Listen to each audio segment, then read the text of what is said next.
I didn't know my life was about to collapse the night I walked into my own living room and found a burner phone wedged between the couch cushions. Like the universe had hidden it there on purpose, waiting for me to finally stop being naive. For months, my husband Ethan had been working late with Lisa, the bright, camera-ready woman who always spoke in motivational quotes about grinding and hustling, like her life was one endless highlight reel. She told everyone they were building a campaign together. Late nights, weekend meetings, brand strategy. I believed her. I believed him. I was an idiot because when I turned that burner phone on, I didn't just find messages. I found a whole second marriage, one that existed behind my back, staged for the internet, and fueled by humiliation. Dozens of texts between them, photos I won't describe, videos of them laughing like cruel teenagers, mocking my boring telecom manager job, mocking my body, mocking the way I loved too seriously. And then I saw the worst one. A video of Lisa laughing about my dad's funeral speech. 6 months earlier, I'd stood at that podium, hands shaking, voice breaking, telling a room full of grieving people how my father taught me to fix things with my hands, how he made me feel capable, how he made me feel worth something. In the video, Ethan called my grief pathetic beta energy. Lisa giggled in the background like it was comedy. I didn't cry. I didn't scream. Something cold settled in my chest, quiet, precise, and calculating. The next day, Lisa was in the garage, live streaming to thousands of followers like she was hosting a talk show. When she finally noticed me, she snapped, "Ava, you're like a creepy stalker. Can't you see I'm working?" Working. That's what she called turning my divorce into entertainment. I took a slow sip of water, kept my voice neutral, and smiled like I was harmless. Then I asked, softly, sweetly, right into her camera's world, "Sounds fun. Mind if I come to the divorce party too?" Her face went white.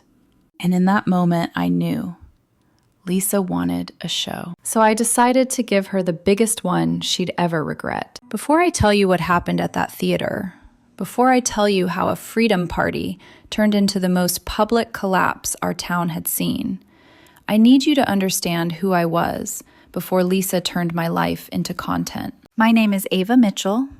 I was 35 when Ethan and I met, and I wasn't the kind of woman who needed attention to feel real. I'd grown up in a house where love looked like work, quiet, consistent, unglamorous. My dad was the kind of man who fixed broken things without making speeches about it. He didn't talk about masculinity or pride. He just showed up, sleeves rolled, hands dirty, and made you feel safe because he could handle things. I inherited that part of him. I'm a telecom manager, the kind of job people make jokes about because it sounds boring until the internet goes down and suddenly everyone's screaming. I manage teams, coordinate network maintenance, handle escalations when systems fail. It's not flashy. There are no applause moments. But I'm good at it.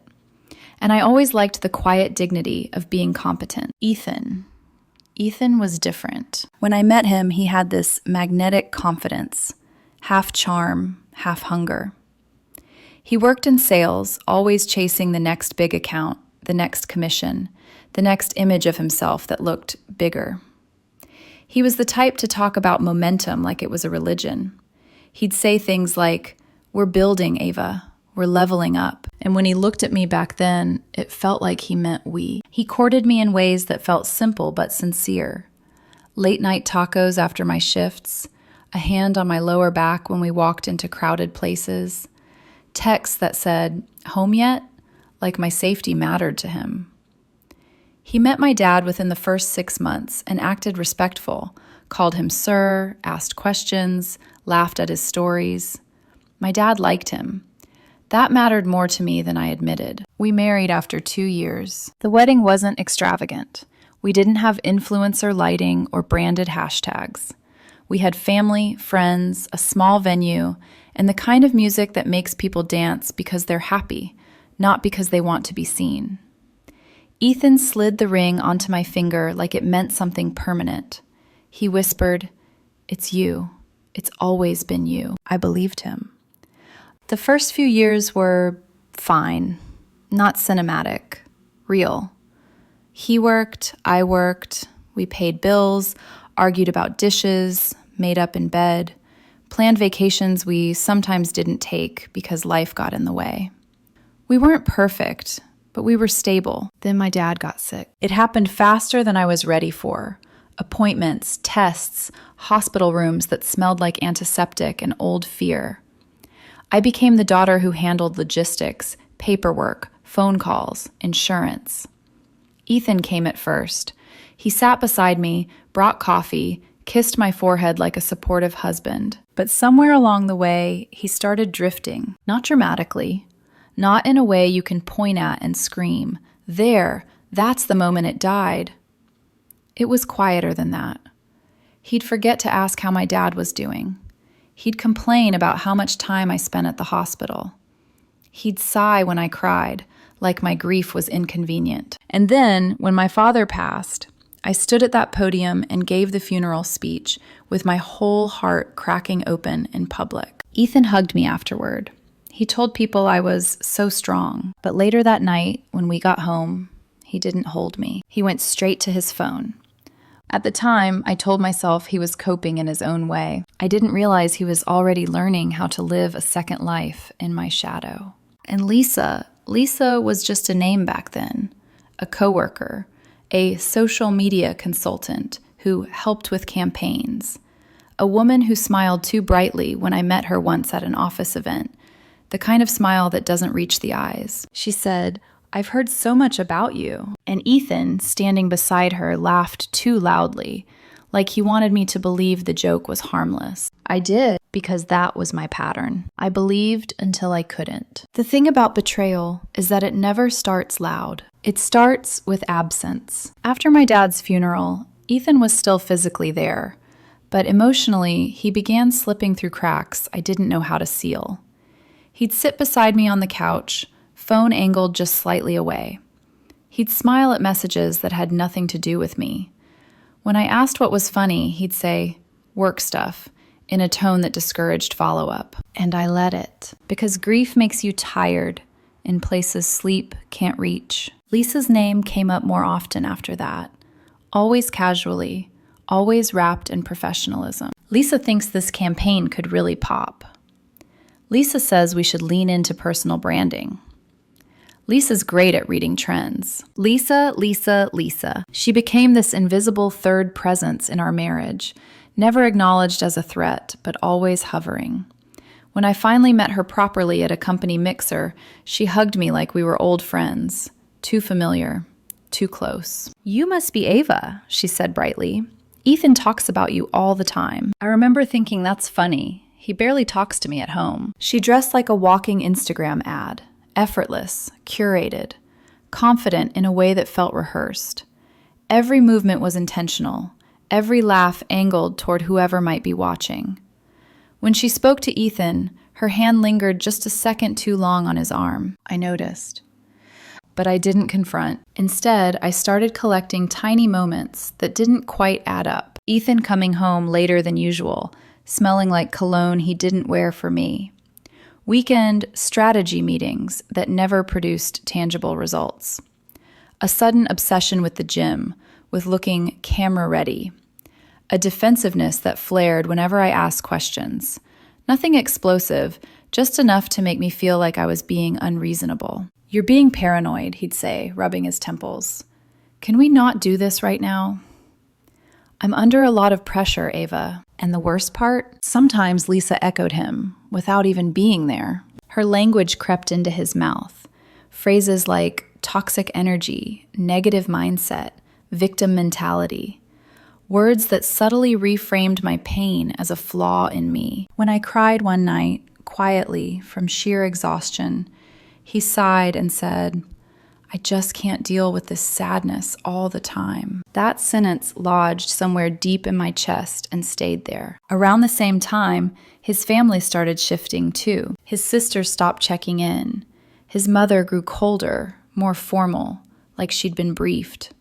At a family dinner, his aunt joked, "Men need women who keep up with them. while glancing pointedly at Lisa's Instagram profile pulled up on her phone. I laughed it off, but I felt small. I started questioning myself in ways I never had before. Was I boring? Too serious? Too grounded? Had grief made me unlovable? Was my quiet competence suddenly unattractive? Lisa, meanwhile, was thriving online. Her follower count climbed. Her content shifted from lifestyle tips to vague monologues about outgrowing people and choosing yourself. People ate it up.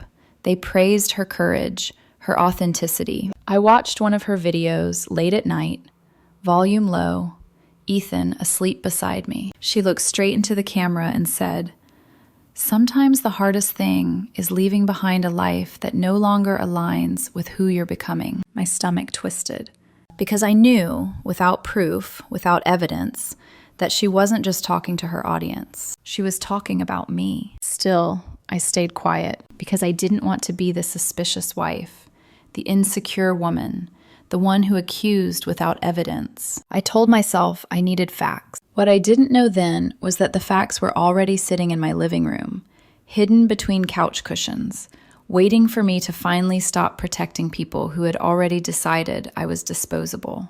The truth didn't arrive with drama. It didn't kick down the door or announce itself like a movie scene. It waited. 2 weeks before Lisa's freedom party, I came home late from work. A routine outage had dragged on longer than expected. Overheated wiring, angry clients, the usual crisis that only mattered when it broke. I remember unlocking the front door, already planning a shower and silence, my shoulders aching in that deep, familiar way. The house was quiet, too quiet. Ethan wasn't home yet, which wasn't unusual anymore. I kicked off my shoes, dropped my bag, and collapsed onto the couch without turning on the lights. As I shifted, something hard pressed into my lower back. Annoyed, I reached between the cushions. My fingers closed around a phone, not Ethan's regular phone. This one was smaller, thinner, no case, no scratches, clean, carefully hidden. My heart didn't race at first. It slowed. That instinct, deep and animal, knew before my mind did. I sat there in the dark for a long moment, phone resting in my palm like evidence at a crime scene. Then I pressed the power button. No lock screen, no password. As if whoever owned it never expected it to be found. The screen lit up with a messaging app already open. Lisa's name sat at the top. Dozens of messages. Hundreds. I scrolled. At first, it was logistics. Flirty jokes, inside references, complaints about dead weight at home. Then the photos loaded, one after another. Intimate, careless, confident in their cruelty. My mouth went dry. Then came the videos. Short clips, laughing, whispering, mocking. There was one where Ethan held the camera, grinning like a stranger, while Lisa leaned against him and said, "How does she do it? That boring job, that boring face, that boring life." Another where they joked about my body, my clothes, my seriousness. And then the funeral. The video started mid-laugh. Lisa's voice came first. "God, this is so cringe." The camera turned. There I was, 6 months earlier, standing at the podium, voice shaking, eyes red, talking about my dad. About how he taught me to fix things, how he made me feel capable, how he loved with actions, not words. In the background of the recording, Ethan snorted. "Pathetic," he said. "That's some real beta energy." Lisa giggled. Something in me went completely still. I didn't sob. I didn't scream. I didn't even feel anger, not yet. What I felt was clarity, sharp, unemotional, surgical. I took screenshots of everything, every message, every video, every timestamp. I emailed copies to myself, backed them up, organized them into folders with names that didn't shake. By the time Ethan came home an hour later, I was sitting at the kitchen table, the burner phone face down beside my glass of water. He froze when he saw it, just for half a second, but it was enough. "What's that?" he asked. My voice surprised even me. Calm, flat. "You tell me." He tried denial first, then confusion, Then anger. Why were you going through my things? You invaded my privacy. This is being taken out of context. When that didn't work, he switched tactics. This isn't what it looks like. It didn't mean anything. You've been distant. You changed after your dad died. There it was. The justification. I listened without interrupting, watching him pace like a trapped animal. When he finally ran out of words, I stood up, picked up the phone, and walked past him. I'm done talking tonight, I said. We'll deal with this later. He followed me down the hallway. Ava, don't do this. I stopped at the bedroom door. No, I said quietly. You already did. The next morning, Lisa went live from our garage. I stood just out of frame, listening as she told thousands of people how exciting her life was, how she was stepping into a new chapter. When she finally noticed me and snapped, God, you're like a creepy stalker, something almost like amusement flickered through me. She was performing. And she thought she was winning. When she told her followers about the divorce party, about renting out the community theater, hiring a DJ, setting up a full bar, I realized something important. Lisa didn't just want to leave. She wanted to humiliate. She wanted witnesses. She wanted applause. And as she laughed into her phone, promising her audience the biggest celebration this town has ever seen, I took a slow sip of water and smiled. Because now I understood the rules of the game she'd chosen, and I was done playing defense. Shock doesn't look the way people think it does. It isn't screaming or collapsing or throwing things across rooms. For me, it was a strange, hollow calm, like my body had decided to shut off unnecessary emotions to conserve energy for survival. After Lisa's live stream ended that morning, I stayed in the kitchen long after the garage door closed behind her. The house felt unfamiliar, like I'd walked into someone else's life by mistake. 8 years of marriage reduced to background noise, furniture, walls, routines that no longer recognized me. Ethan tried to talk again. He hovered near the doorway, careful now, as if any sudden movement might set off something dangerous. Ava, he said softly, you're not thinking clearly. I almost laughed. I've never been more clear, I replied. He sat across from me, elbows on the table, hands clasped, like he was preparing for a negotiation. This got out of hand. Lisa, she likes attention. You know that. It was stupid. I didn't think you'd ever see it. There it was. Not, I'm sorry, just you weren't supposed to find out. I looked at him, the man I'd defended to my friends, the man I'd brought coffee to during late nights, the man I'd trusted with my grief, and felt something detach inside me. Did you love her? I asked. He hesitated. That hesitation answered everything. I don't know, he said finally. It wasn't like that. It was easy. Easy. Mocking my dead father was easy. Turning my pain into content was easy.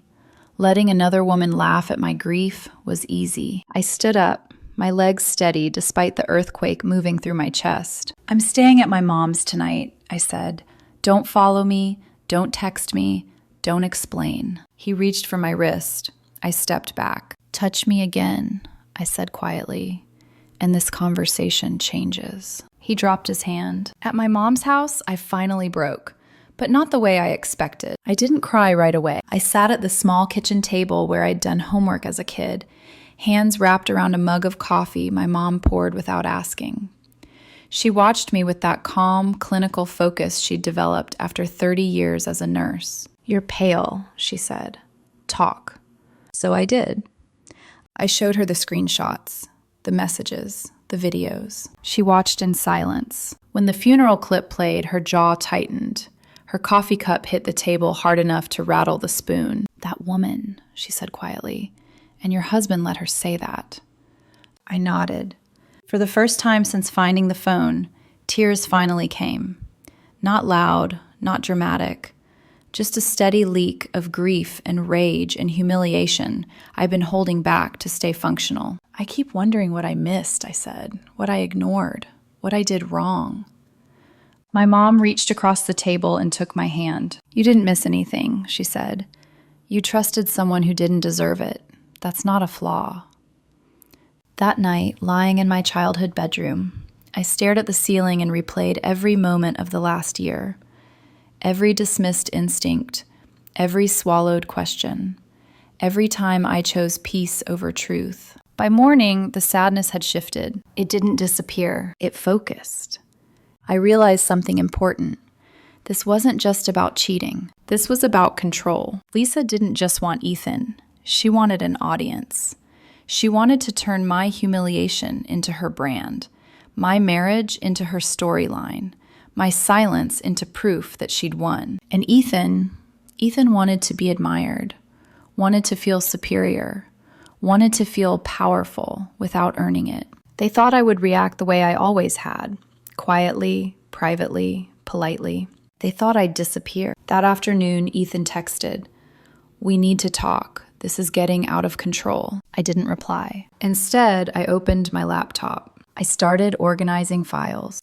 I wasn't plotting revenge. I was preparing for truth. And truth, when delivered at the right moment, has a way of doing all the damage on its own. The moment you stop begging for explanations is the moment everything shifts. Once I made the decision not to respond to Ethan, not to argue, not to demand answers, not to cry on cue, I felt something inside me straighten, like a spine locking into place after being bent for too long. By noon, my phone started buzzing again, not from Ethan, from his world. His sister sent a carefully worded message. "I heard things are tense. Maybe you should all calm down before doing something you'll regret." His mother left a voicemail that managed to sound concerned and accusatory at the same time. "Marriage is private, Ava. Dragging things out in public only makes you look bitter." That one almost made me smile, because the only person dragging anything into public was Lisa. By early afternoon, she went live again. Different tone this time. Soft lighting, sympathetic voice, mascara carefully smudged just enough to look vulnerable. She didn't use my name. She didn't need to. She talked about toxic relationships, about women who outgrow their partners, about men who drain your light. The comments flooded in. "You're so brave. Cut negativity out of your life. Some people just can't handle strong women." I watched in silence, laptop open, evidence files neatly arranged. Ethan's betrayal had hurt, but this attempt to rewrite reality was something else. She wasn't just leaving. She was erasing me. That evening, my mom sat across from me at the kitchen table, glasses perched on her nose as she scrolled through the screenshots I'd organized. "You've been very thorough," she said. "I had a good teacher," I replied. She nodded once. "What are you going to do?" I didn't answer immediately, because the truth was, I didn't want to destroy anyone. I wanted balance. Lisa was building momentum, followers, applause. She was planning a live-streamed divorce party like it was a championship win. A public execution of a marriage, with me cast as the punchline. If I stayed silent, her version would become the only version, and silence would look like guilt. "I'm not interrupting her party," I said finally. "I'm letting her have it." My mom raised an eyebrow. And then, I said, "I tell the truth." She leaned back, considering. That kind of truth needs timing. And help. I know. That's when I called Sophie, my younger sister. Sophie had never liked Ethan.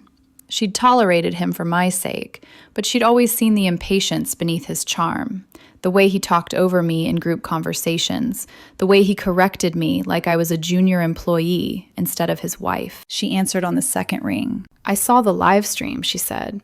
"Please tell me you're not blaming yourself." "I'm not," I said. "But I am going to need your help." She didn't hesitate. "Name it." Sophie worked downtown, bartending nights. She heard things. She noticed patterns.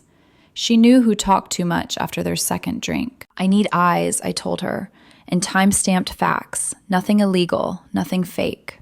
"You're scary calm," she said. Then, softer, "I'm proud of you."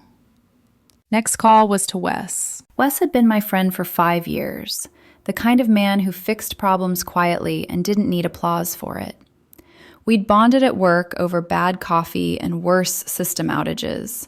He knew networks. He knew platforms. He knew how information moved. When I told him what Lisa was planning, he was quiet for a moment. She wants to live stream it, he asked. Yes. And turn your divorce into content. Yes. He exhaled slowly. Then she's already made the most dangerous mistake. What's that? She thinks control comes from being loud. I didn't ask him to hack anything. I didn't need him to break laws. I just needed him to help me understand how live streams worked. What was public, what was recorded, what could be shared once it was already out there. Everything they put online is theirs, he said. Until it isn't. While Wes mapped technical possibilities and Sophie gathered context, I watched Ethan unravel. He texted apologies, then anger, then guilt. Lisa's blowing this up. She's taking things too far. You know I never meant to hurt you. I didn't respond. And that's when he showed up at my mom's house. He stood on the porch like a man who'd lost his script. Hands open, voice unsteady, eyes searching my face for something familiar. I need you to help me fix this, he said. I crossed my arms. You mean fix her? He flinched. She's out of control, he said. She's turning this into a circus. She's turning it into exactly what she wanted, I replied. He stepped closer. You don't understand how social media works. Once it's out there. I understand perfectly, I said. That's why I warned you to leave me alone. For the first time, fear crossed his face. Please, he said. If you do anything at all, it'll ruin everything. I looked at him. Really looked. The man who laughed at my grief. The man who let another woman humiliate me for entertainment. The man who only showed remorse once he realized he might lose. I'm not doing anything, I said. Lisa is. And that was the truth. The night before the party, Lisa posted a countdown. 24 hours. Freedom party. Biggest night of my life. Her followers were hyped. People asked for the address. Some said they were driving in from out of town. I closed my laptop and sat very still because escalation doesn't always look like shouting. Sometimes it looks like patience. Sometimes it looks like letting people climb high enough that the fall does all the work for you. And Lisa, she was climbing fast. The night before the party was the quietest I'd had in weeks. No live streams playing in the background. No messages from Ethan. No updates from Sophie or Wes. Just the low hum of my mom's refrigerator and the soft ticking of a clock I'd grown up hearing. Steady, indifferent to human drama. That silence scared me more than the noise. Because when everything finally goes quiet, that's when doubt creeps in. I lay in bed staring at the ceiling, the glow from my phone long since faded. My evidence folders were complete. The timelines were airtight. Nothing I planned relied on exaggeration or revenge fantasies, just what Lisa and Ethan had already chosen to put into the world themselves. And still, my chest felt tight. What if I'd gone too far already just by knowing? What if staying silent had been the kinder option? What if exposing the truth didn't make me strong, just cruel? Grief has a way of making you second-guess your right to be angry. I closed my eyes and saw my dad again. Not sick, not fragile, but the version of him who stood in the garage, hands black with grease, explaining how engines worked. He used to say, if something's broken, you don't yell at it, you look at it closely, figure out why it failed. My marriage had failed, not because I loved too little, but because I loved someone who didn't respect the weight of that love. At around 2 a.m., my phone buzzed. A message from Lisa, just one line. You don't have to come tomorrow. I'll make sure people know you're unstable. My breath caught.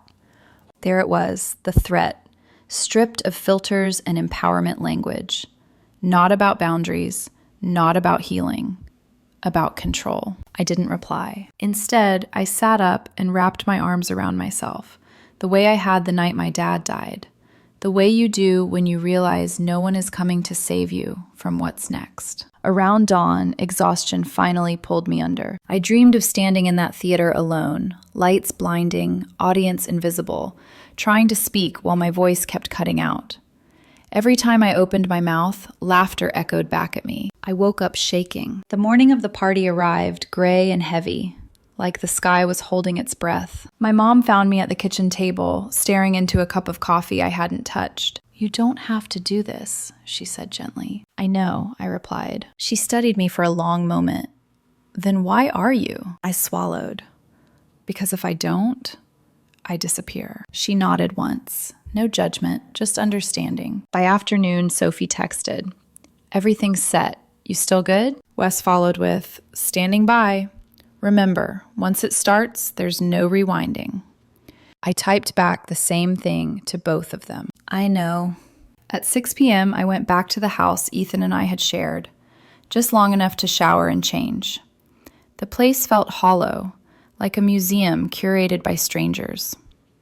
Our wedding photo still hung in the hallway. I turned it face down. In the bedroom, I opened the closet and pulled out the navy blue suit I'd worn to my dad's funeral. The one Lisa had mocked. The one Ethan had laughed at. I put it on slowly, not because I wanted revenge, because I wanted to remember who I was before I let other people define me. In the mirror, I barely recognized the woman staring back. Her eyes were tired but steady. No tears, no apologies. Tonight wasn't about humiliating anyone. It was about ending a lie. As I drove toward the community theater, my hands trembled on the steering wheel. The banner was already visible from the street, glittering letters spelling out "Freedom Party," like a cruel joke. Cars lined the block. People took selfies. Laughter spilled onto the sidewalk. I parked across the street and sat there for a full minute, heart pounding, doubt pressing hard against my ribs. This was the moment of no return. I thought of my dad's voice again. Figure out why it failed. Then I opened the car door and walked toward the noise. Power doesn't announce itself. It doesn't come with a speech or a dramatic entrance. It arrives quietly, right at the moment you stop asking for permission to exist. The Millfield Community Theater looked like a wedding cake from the outside. White columns, soft lighting, balloons bobbing near the entrance, as if this were a celebration of something joyful instead of the public autopsy of a marriage. A line wrapped around the block. Phones were already up, faces angled. People smiling like they were about to witness history. I crossed the street and walked straight past them. At the door, a nervous college kid with a clipboard stopped me. His eyes flicked from my face to his list. Name? Ava Mitchell, I said calmly. I'm the wife. His throat bobbed. I don't see you. That's okay, I replied, pulling out my phone. I'll just live stream from out here. I'm sure people would love to hear how my husband and his girlfriend celebrated our divorce by mocking my father's funeral and stealing from her employer. His face drained of color. Behind him, heads turned. Phones tilted in my direction. I'll get Lisa, he said quickly, disappearing inside. 2 minutes later, she came storming out. Lisa looked perfect. White dress, flawless makeup, confidence stitched tightly across her face. But when she saw me, something cracked. What are you doing here? She hissed, forcing her smile to stay in place for the cameras nearby. Celebrating, I said pleasantly. Isn't that the theme? Her jaw tightened. You're not invited. Technically, I said, I'm half of this divorce. Seems fair I'd be included. Her followers had already started whispering, recording, commenting. This isn't the time, she said through clenched teeth. You're right, I replied. The time is inside. I held out a folded sheet of paper, her expense reports, hundreds of dollars in personal charges billed to her company, dates, receipts, categories neatly highlighted. She glanced down and went pale. Where did you get that? She whispered. Does it matter? I asked. The question is whether you want this conversation to happen privately or live. Phones crept closer. After a long, humiliating second, she nodded once.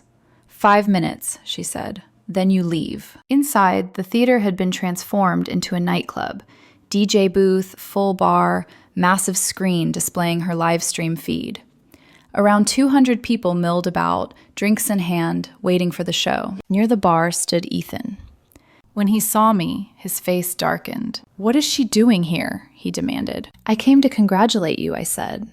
And to meet your other girlfriends. Silence fell fast. I pulled out my phone and showed him the photo Sophie had taken that afternoon. Ethan exiting a hotel with a woman who was definitely not Lisa. Cute, I said lightly. What's her name? His mouth opened, closed. I swiped. Another woman, another location. Lisa grabbed my phone. What is this? She asked, her voice rising. Baby, I can explain, Ethan started. Explain what? She snapped. That you're cheating on me while I'm throwing a party to celebrate leaving my husband for you? Phones came out everywhere. Ethan lunged, angry, desperate, and swung. I stepped back. He stumbled forward, crashing into a cocktail table. Drinks flew. Gasps rippled through the room. Ethan! Lisa screamed. I didn't raise my voice. Should I play the audio? I asked calmly. Of you telling another woman that Lisa was just a stepping stone? Or the one where you admit you're only with her for followers? Ethan froze.